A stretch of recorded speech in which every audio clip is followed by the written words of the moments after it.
오늘은 느헤미야서 마지막 장 마지막 부분의 말씀이죠.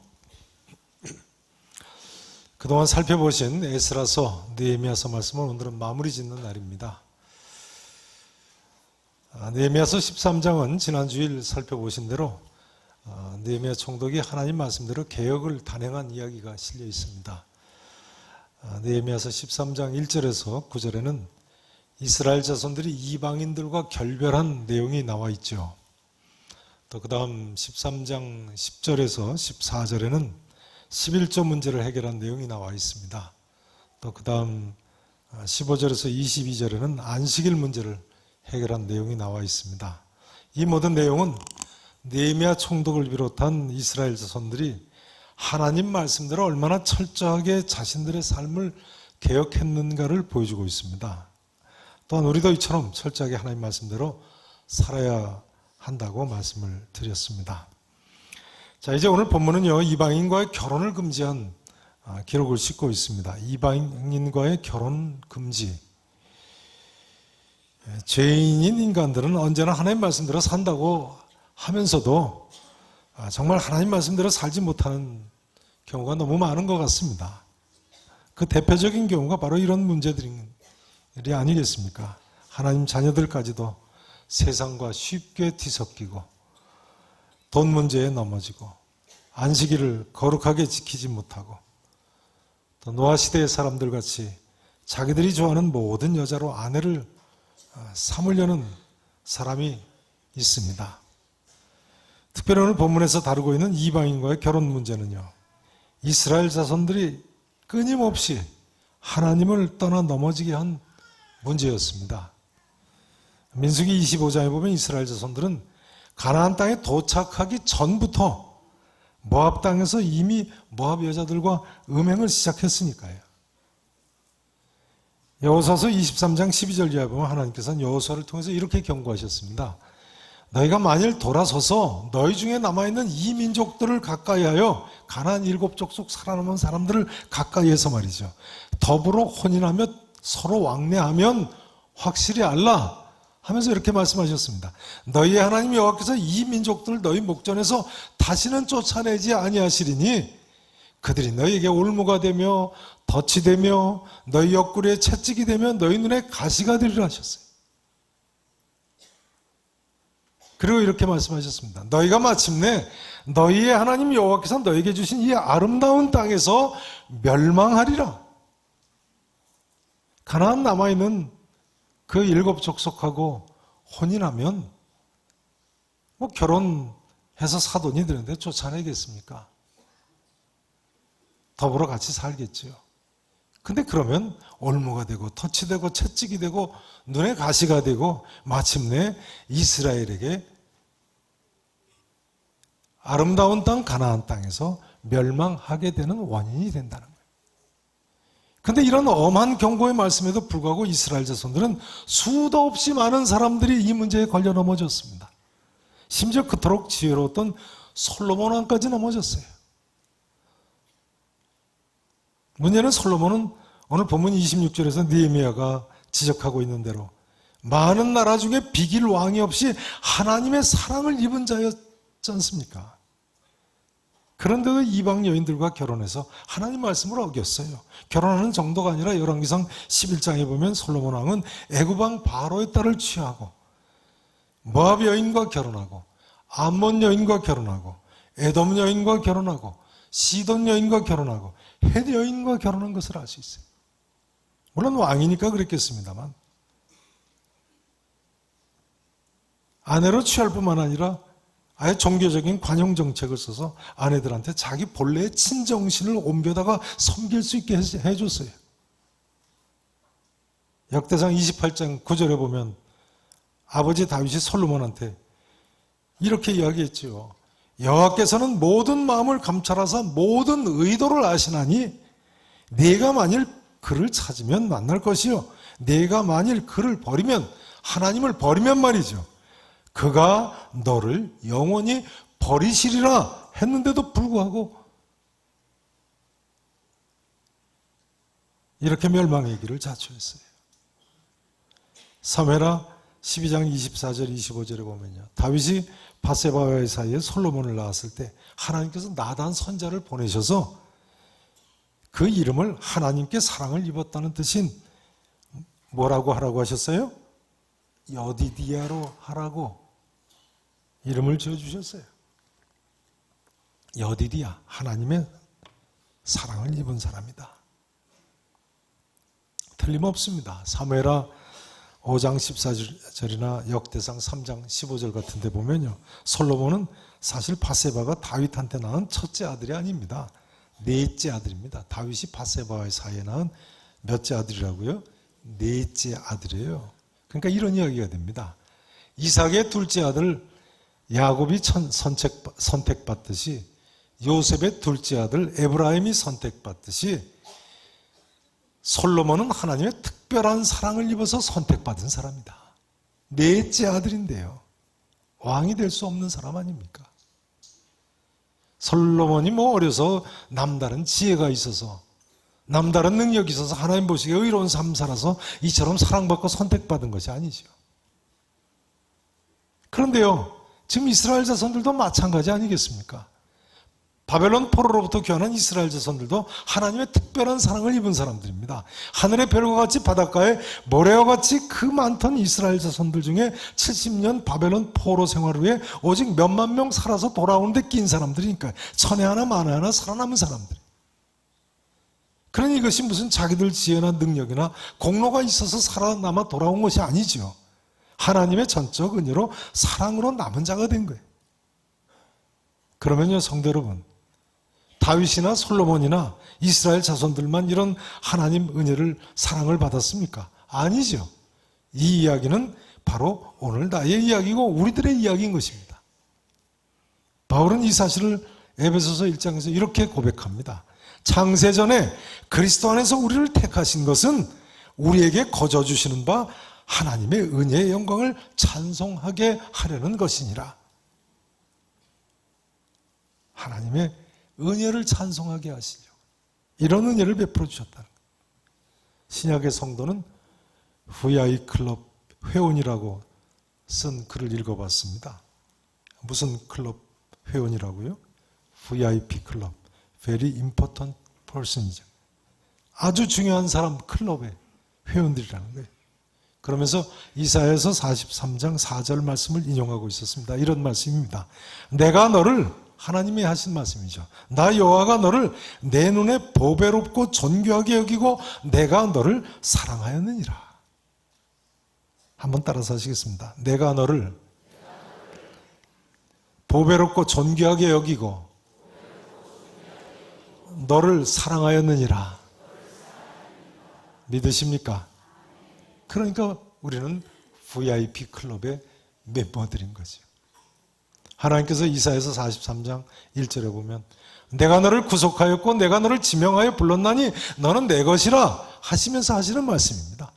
내가 물 가운데로 지날 때 내가 너와 함께 할 것이라. 강을 건널 때 물이 너를 침몰하지 못할 것이며 내가 불 가운데로 지날 때 타지도 아니할 것이요 불꽃이 너를 사르지도 못하리라 하시면서 하시는 말씀이에요. 성도 여러분, 하나님께서 우리를 처럼 사랑하셔서 조건 없이 구원해 주신 줄로 믿으시기 바랍니다. 이런 엄청난 구원의 믿음과 감격을 가지시고 하나님 말씀대로 일평생 사실 수 있기를 다시 한번 축원합니다. 이제 오늘 본문은요, 이처럼 하나님의 사랑과 은혜를 받은 사람으로서 또한 우리가 세상과 구별된 삶을 살아야 할 것을 보여주고 있습니다. 세상과 구별된 삶을 살기를 우리 하나님이 우리에게 원하세요. 한번 따라서 하실까요? 세상과 구별된 삶을 살아야 한다. 설교 메모 안에 그렇게 적어놓으세요. 첫 번째 뭐라고 적어놓으셨어요? 따라서 하십니다. 하나님의 말씀대로 살아야 한다. 세상과 구별된 삶을 살아야 한다. 하나님께서 우리가 세상과 구별된 삶을 살기를 원하세요. 그런데 이게 쉽지 않죠. 자칫하면 세상과 구별된 삶을 살기는 고사하고 솔로몬처럼 넘어가기가 쉽습니다. 이스라엘 자손들도 그랬죠. 오늘 느헤미야서 13장에서 문제가 되는 안식일 문제, 11조 문제, 이방인과의 혼인 문제도 사실은 이스라엘 자손들이요, 반드시 지키겠다고 하나님께서 서약까지 한 내용이라니까요. 느헤미야서 10장에 보면 아예 도장까지 찍어가면서 서약을 했어요. 그 정도가 아니라요, 에스라서 9장 10장에 보면 이미 오늘 사건이 있기 25년 전에도, 몇 년 전에요? 25년 전에 이방 여인들과 소생을 다 내어보내겠다고, 그 소생을 다 내어보내겠다고 맹세까지 하고 호구조사까지 했어요. 근데 한 세대도 지내기 전에 다시 변질이 된 거예요. 25년이니까요. 그러니까 이제 이스라엘 자손들, 느헤미야 총독 주도로 다시 한번 하나님 말씀으로 돌아와서 암몬 자손과 모압 사람들과 결별을 하고 있는 모습입니다. 참 인간이 잘 변해서 문제입니다. 느헤미야서 10장 30절에 보면 오늘 사건이 있기 12년 전에도, 몇 년 전에요? 12년 전에도 도장까지 찍어가면서 우리 딸들을 이 땅 백성에게 주지 않겠다, 우리 아들들을 위해서 그들의 딸을 데려오지 않겠다고 맹세했어요. 근데 12년 지나고 나서 보니까 이제는 24절에 보면 유대 사람들이 아스돗과 암몬, 모압 여인을 아내로 삼아가지고 뭐라고 돼 있어요? 24절 보세요. 그들의 자녀가 아스돗 방언은 절반쯤은 하여도 유다 방언은 못하니, 무슨 뜻인지 좀 뜻이 모호합니다만 이런 뜻입니다. 아스돗과 암몬과 모압 여인을 아내로 삼아서 그 사이에 난 자녀가 절반 정도는 아스돗 방언을 해도 유다 방언을 못한다는 거예요. 자녀들의 절반 정도는. 아스돗은 블레셋 5방백 중에 하나죠. 그러니까 이스라엘 자손 중에 블레셋 말은 해도 유다 방언을 못한 애가 절반 정도 된다는 거예요. 심각한 점은요, 이렇게 의사소통이 안 되면 애들의 신앙교육이 불가능하다는 게 문제죠. 오히려 어머니 영향으로 이방신 교육을 받겠죠. 유대말을 모르니까요. 히브리어로 되어 있는 성경 읽을 수 있겠어요?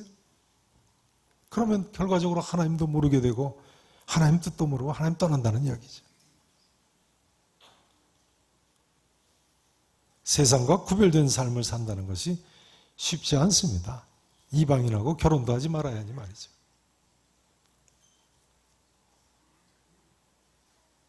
여러분, 우리도 사실은 반드시 하나님 말씀대로 살아야 되고 세상과 구별된 삶을 살아야 되는데요. 헬라어로 교회라는 단어가 에클레시아라고 해서 밖으로 불러낸다는 뜻이죠. 에크가 바깥, 칼레오, 불러낸다는 뜻이에요. 바깥으로.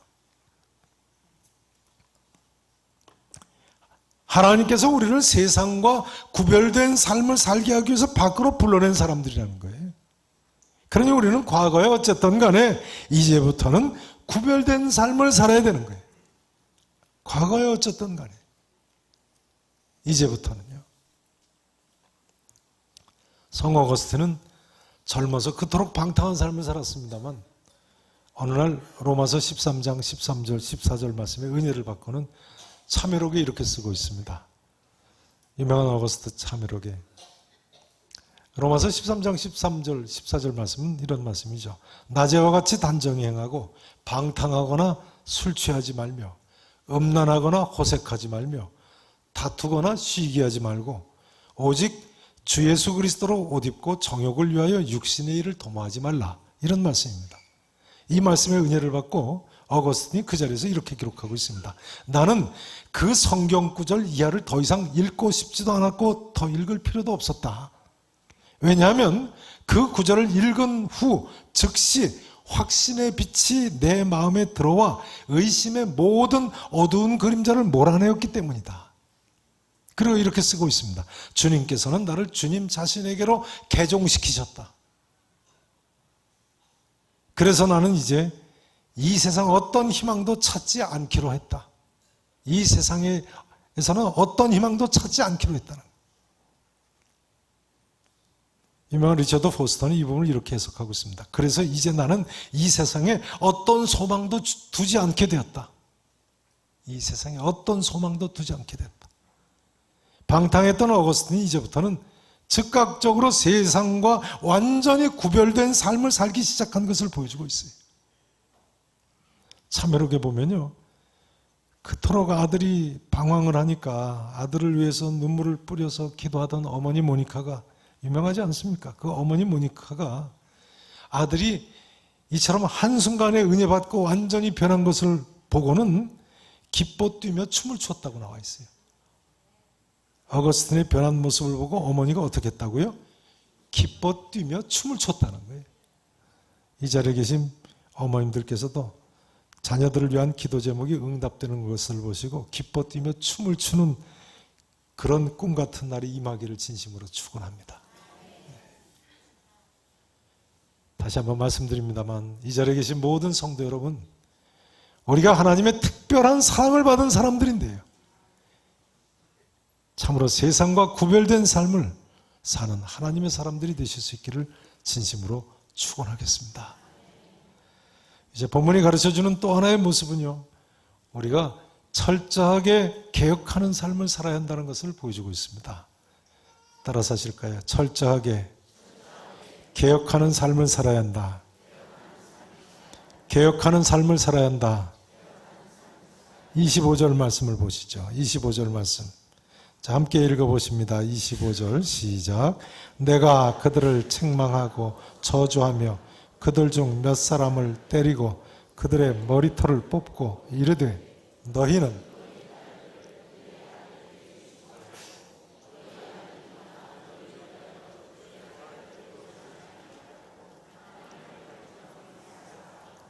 네. 그런데 여러분 지금 읽으신 구절을 보면 좀 이해가 안 되지 않으시는가요? 아니, 아무리 이방 아내하고 결혼을 했다고 해서 25절에 보시면 내가 그들을 책망하고 저주까지 하면서 그들 중에 몇 사람 때리고 그들의 머리털을 뽑기까지 했어요. 머리털을 뽑기까지. 이런 모욕이 있을 수 있나요? 좀 지나치다고 생각되지 않으시는 거예요. 그러나 앞서 살펴보신 대로 이스라엘은 이미 25년 전에도 또 12년 전에도 하나님 앞에서 서약하고 도장을 찍었다니까요. 이대로 묵과했다가는 또다시 멸망의 전철을 밟지 말라는 법이 없기 때문에 느헤미야가 이렇게 철저하게 개혁을 단행하는 겁니다. 사실은 예수님께서도 이처럼 철저하게 개혁하는 삶을 사신 분이시죠. 예루살렘 성전 청결 적어도 2번 이상 하셨고요. 심지어 예수님이 이렇게 말씀하셨어요.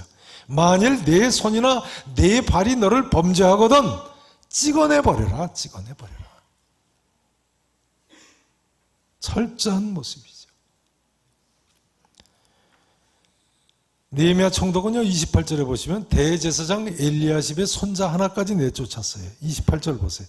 대제사장 엘리야십의 손자 요야다의 아들 하나가, 엘리야십의 손자가 요야다인지 아니면 엘리야십의 아들 요야다의 아들인 그 엘리야십의 손자가 되죠. 그러니까 그 손자 하나가, 이런 의미지요. 아무튼 호론 사람 누구의 사위가 됐어요? 산발랏 총독의 사위가 됐어요. 대제사장 엘리야십의 손자가 산발랏의 사위가 됐습니다. 요야다는 엘리야십의 아들입니다. 틀림없습니다. 12장 10절을 보세요.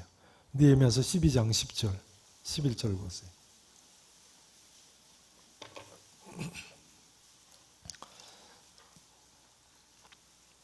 (12장 10절에) 보시면요, 예수아는, 여기 대제사장들 이름이 쭉 나옵니다. 대제사장 예수아는 누구를 낳았어요? 요야김을 낳고, 이 요야김이 또 대제사장을 뒤를 이은 거죠. 요야김은 누구를 낳았어요? 엘리야십. 오늘 13장에 나오는 대제사장 엘리야십이죠. 엘리야십을 낳고, 엘리야십은 누구를 낳았어요? 아들이 바로 요야다군요. 그 아들 요야다가 대제사장이 또 된 거예요. 그리고 그 다음 요야다는 요나단을 낳고, 요나단은 누구를 낳느니라, 이렇게 나오는 거죠. 그러니까요, 대제사장 엘리야십의 손자 하나가 산발랏의 사위가 됐군요. 자, 중요한 것은 이것입니다. 저를 보세요. 그러니까요, 만일 이때 느헤미야가 그 대제사장 엘리야십의 아들인 요야다의 아들, 대제사장의 손자인 그 사람을 쫓아내지 않았다면 그 손자가 훗날에 이스라엘의 대제사장이 됐을지도 모를 일입니다. 왜냐하면 자기 아버지 요야다도 대제사장이 됐으니까요. 나중에. 그러니까 사마리아 총독의 사위가 이스라엘의 대제사장이 될 수도 있었던 상황인 거예요. 만일 그런 일이 벌어지면 이스라엘 민족의 신앙은 어떻게 되겠어요? 뒤죽박죽 되는 거죠. 말이 안 되는 거죠. 사마리아의 그 유사 종교와 통합돼 버리는 거나 아닙니까? 실제로 이 대제사장 엘리야십의 손자는요, 유대의 1세기 역사가였던 요세푸스에 의하면 이때 처갓집으로 피신을 해가지고요, 느헤미야 총독이 쫓아내니까 처갓집 사마리아로 피신을 했다는 거예요. 그래가지고 장인인 사마리아 총독 산발랏에 한테 가 있는데 산발랏 총독이 대제사장으로 세웠다는 거예요. 그래서 사마리아의 그리심산에 성전을 건축했다고 기록하고 있어요. 1세기 유대의 역사가 요세푸스의 기록이니까 역사적 사실인 거죠. 이 그리심산 성전은 주전 109년 유대의 독립운동가 마따디아의 손자였던 요한 힐카누스 1세, 이스라엘 독립기간의 왕과 같은 사람이죠. 이 요한 힐카누스 1세가 파괴를 할 때까지 사마리아 사람들의 성전이었어요. 근데 이 그리심산 성전이 예수님 당시에는 그러니까 성전 건물이 없어진 거죠. 주전 109년에 파괴됐으니까요. 성전 건물은 없어져도 예수님 시대까지 사마리아 사람들이 거기서 예배를 드렸다는 거예요. 그래서 요한복음 4장 20절에 보면 수가성에서 만난 사마리아 여인이 예수님한테 뭐라고 이야기합니까? 우리 조상들은 이 산에서 예배하였는데 당신들의 말은 예배할 곳이 예루살렘에 있다 하더이다. 여기 이 산이 바로 그리심산이죠. 그러다 보니까요, 오늘날까지도 사마리아 사람들은 절기 때만 되면 그리심산에 모여서 양을 제물로 잡고 피 흘리면서 제사를 지냅니다. 이스라엘의 나블루스라는 도시에 가면요, 사마리아는 오늘날 이스라엘의 중부에 있는 나블루스라는 큰 도시입니다. 아랍 도시죠. 그 나블루스에 가면 사마리아인들이 아직도 몇백 명 살고 있어요. 오늘날까지도 이 사마리아인들은 세상 끝날이 되면 메시아가 바로 그 그리심산으로 강림한다고 믿고 있다고 그래요. 그러니까 이런 역사적 사실들이 느헤미야 당시에 이런 철저한 개혁이 얼마나 필요했는가를 역설적으로 보여주고 있는 거예요. 만일 느헤미야가 이렇게까지 하지 않았다면 영적으로 아주 뒤죽박죽이 된 거죠. 이제 이 말씀만 드리고 마쳐야 되겠습니다. 성경학자들은요, 학사 에스라와 느헤미야 총독의 이러한 철저한 개혁과 부흥이 이후 성경이 침묵하는 시기죠. 신구약 중간시대, 즉 예수님께서 이 땅에 오시기 전까지 무려 400여 년간인데요. 이 신구약 중간시대 기간 동안 이스라엘 자손들이 견딜 수 있게 했다고 주장을 합니다. 신구약 중간시대 400여 년간 성경을 기록하는 선자도 아예 없었거든요. 그런 영적 암흑기에 이 느헤미야 총독과 학사 에스라의 부흥기가 있었기 때문에 이스라엘 민족이 신앙을 지키고 살아남을 수 있었다는 거예요. 틀림없습니다. 에스라서와 느헤미야서에 나오는 개혁과 부흥이 이 이후에 예수님 오시기까지 400여 년간을 하나님께서 미리 준비시키신 기간인 거예요. 사랑하시는 성도 여러분, 이 질문을 드리지 않을 수 없습니다. 여러분은 주님을 맞이할 준비를 어떻게 하고 계십니까? 다른 방도가 없습니다. 하나님 사랑을 입은 하나님 자녀들답게 내가 먼저 세상과 구별된 삶을 살아야 되고요. 모든 삶의 모든 현장에서 하나님 말씀대로 개혁하며 사는 우리 모두가 되어야 되겠습니다. 바라기는 우리 계산의 모든 성도님들께서 이처럼 믿고 이처럼 사셔서 기름을 예비한 신부처럼 우리 주님을 맞이하실 수 있기를 우리 구주 예수 그리스도의 이름으로 간절히 축원하겠습니다.